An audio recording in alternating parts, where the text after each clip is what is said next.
Ассаламу алейкум достор. Азыр мен мо Россиядагы мобилизация тууралуу көрүп, баягы кече мурда айтып атышты эле, ушу 100 000 болуп кетиптир десе көп ишенген эмесмин да. Азыр интернетке карап, мына азыр өзүңүздөр көрүңүздөр. Карап текшерсем, мына датаны да көрсөтөйүн. Бүгүн 26 сентябрь, биринчи күн, понедельник. Анан ошо билетти карасам, Москвадан Бишкекечи, эми бааларын мына мен оюман алып айтып аткан жокмун деп атайм, мына текшерип сиздерге тартып берип атам да. Мынакей азыр Москва, жок Бишкек эмес, Москва кылабыз. Москвадан Домодедово аэропортунан Бишкекке, Кыргызстанга. Бишкек, Кыргызстан тандайбыз. Качан дейт, мисалы үчүн макул. 25 караңыздар, 297 000 болчу экен. Бүгүн 84 000 экен.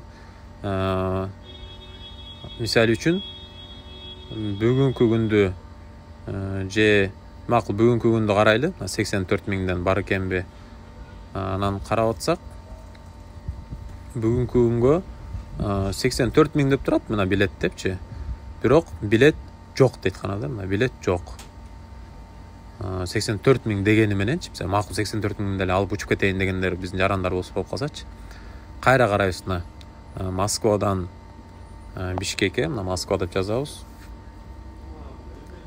Домодедово. Москва, Домодедовону тандайбыз. Бишкек, Кыргызстан. Качан бүгүнкү жок болуп калды да. Эртеңкини, макул бир күнү көрөлү, мына бир 28 сентябрга. Бир киши эконом эле класс, бизнес класс да эмес, жөн эле эконом класс.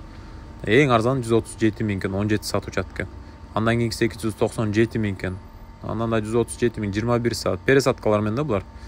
294 000, 300 000ге жакын да, кыскасы. Ага дагы мына канча билет калганын ким билет. Мына 4-күндү карайлы, 29 сентябрь. Бу жана алып турган баалары мындай жөн эле көрсөтүлүп коет ошо датанасына. Кирсең башка баалар экен да. 293 523 сом экен. Бүт бар, почти 300 000 сом, элестетиңиз. Не деген баалар бар?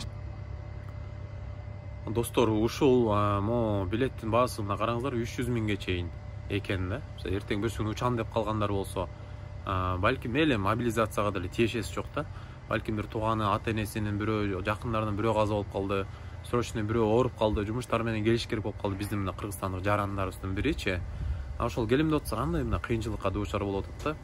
Ошон үчүн мен мо кайрылат элем Садыр Нуркожоевичке, биздин мамлекетке, мо авиакомпаниянын ээлерине ушундай постоянно негизи эле бир Кудай сактасын, бир ушундай бир согуш болсун, бирденке болсун, сөзсүз бир пайдаланып кетебиз да. Эми ушунчалык элестетиңиз, бир орто баа канча, бир 15, максимум 20 000 сом болчу да, туурабы?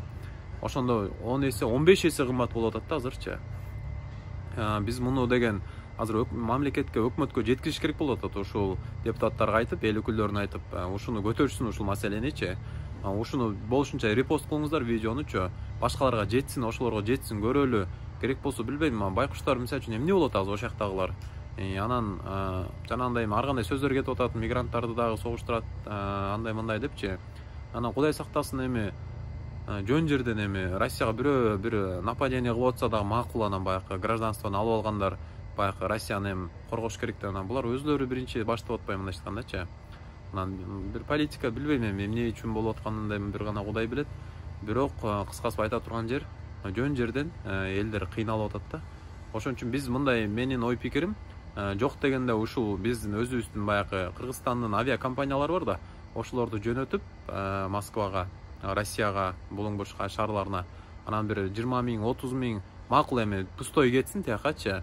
Анан барып келиши макул 40 000ден кылып, ошолорго биз камсыздап беришибиз керек да.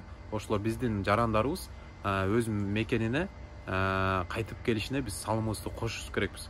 Ошон үчүн туугандарым, ушуну көп репост кылалы, ушул жетсин көпчүлүккөчү.